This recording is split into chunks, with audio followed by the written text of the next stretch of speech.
అందరికీ మన ప్రభువును ప్రియరక్షకుడైన యేసుక్రీస్తు వారి నామములో శుభములు తెలియజేస్తున్నాను.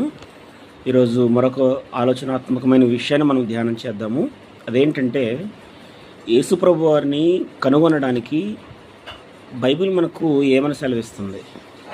యేసు ప్రభు వారిని కనుగొనాలంటే, ఒక వ్యక్తి యేసు ప్రభు వారి దగ్గరికి రావాలి అని అంటే దానికి గల మార్గం ఏంటి అని మనం ఆలోచన చేస్తే, యోహాను సువార్త 1వ అధ్యాయంలో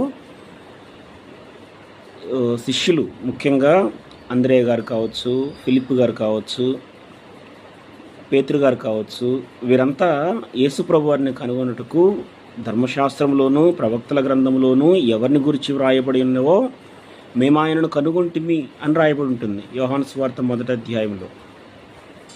అంటే ధర్మశాస్త్రము ప్రవక్తల గ్రంథాలలో వెతుకుట ద్వారా యేసు ప్రభు వారిని మనము కనుగొనగలం. అలాగే మిగిలిన శిష్యులు కూడా అలాగే యేసు ప్రభు వారు చనిపోయి తిరిగి లేచిన తర్వాత అపోస్తలులు సువార్త ప్రకటిస్తున్నప్పుడు కూడా ఆయా ప్రాంతాలలో యేసు ప్రభు వారిని గురించి తెలియజెప్పుట కొరకు వారు ఏం చేస్తున్నారంటే, ధర్మశాస్త్రంలో నుండి ప్రవక్తల గ్రంథంలో నుండి లేఖనములు ఎత్తి యేసును గురించి వివరముగా బోధించుచుండిరి అని రాయబడి ఉంది. అపోస్తల కార్యములు 17వ అధ్యాయంలోను, అపోస్తల కార్యములు 28వ అధ్యాయంలోనూ మనం ఈ సంగతులను తేటగా గమనించవచ్చు. ధర్మశాస్త్రము ప్రవక్తల గ్రంథాలకు వేరుగా నేను యేసుక్రీస్తును కనుగొంటాను అంటే అది మరి ఒక యేసును కనుగొన్నట్టుగా అవుతుంది. చాలామంది నేను వేదాలలో యేసును కనుగొన్నాను, లేకుంటే నేను ఖురాన్లో యేసును కనుగొన్నాను, లేకుంటే నేను మరొక విధంగా మరొక మత గ్రంథంలో మరొక రూపకంలో నేను యేసుక్రీస్తు వారిని కనుగొన్నాను మాట్లాడుతుంటారు, సాక్ష్యాలు ఇస్తుంటారు.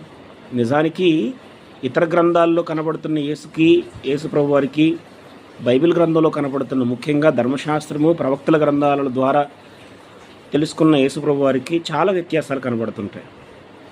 కాబట్టి మీరు నమ్ముకున్న యేసు, మీరు నమ్ముకున్న ప్రభు ఎక్కడి నుంచి మీరు కనుగొన్నారు? ధర్మశాస్త్రము ప్రవక్తల గ్రంథాల్లో నుంచే కనుగొన్నారా, లేక ధర్మశాస్త్రము ప్రవక్తల గ్రంథాలకు వేరుగా యేసు ప్రభు వారిని ఏమైనా కనుగొన్నారా? ధర్మశాస్త్రము ప్రవక్తల గ్రంథాలు అయితే తేటగా చెబుతున్నాయి, ఆయన అబ్రహాము సంతానము, ఆయన స్త్రీ సంతానము, ఆయన దావీదు సంతానము, మెస్సియా యెషయి మొద్దు నుండి పుట్టే చిగురు, ఈ విధంగా లేఖనాలు సెలవిస్తున్నాయి. దీనికి వేరుగా లేదు మేము నమ్ముకున్న యేసు దేవుడు, మేము నమ్ముకున్న యేసు వేదాల్లో ఉన్నాడు, మేము నమ్ముకున్న యేసు ఖురాన్లో ఉన్నాడు, మేము నమ్ముకున్న యేసు ఇతర మత గ్రంథాల్లో ఉన్నాడని భిన్నంగా నమ్ముకుంటే నష్టపోయేది మనమే. అద్వితీయ సత్యదేవుడిని, ఆయన కుమారుని ఎరుగుట నిత్య జీవం.